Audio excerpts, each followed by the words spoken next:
There's two common ways of cutting baseboard trim. One is to cut a 45-degree angle on both pieces. In theory, that works perfectly as long as your walls and floor are completely straight and level. The other way is to cut it with a coping saw. The other piece is just cut straight and this simply butts right into it. The only difference in look is at the very top. At the end of this video, I'll show you how to cut it with a coping saw, but here's an example of how little change in the wall will affect a 45-degree cut.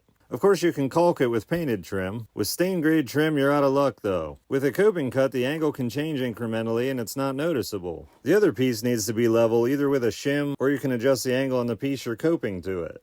Ideally, your joints are so tight you can never shove a piece of paper in there. However, on this one, I have failed.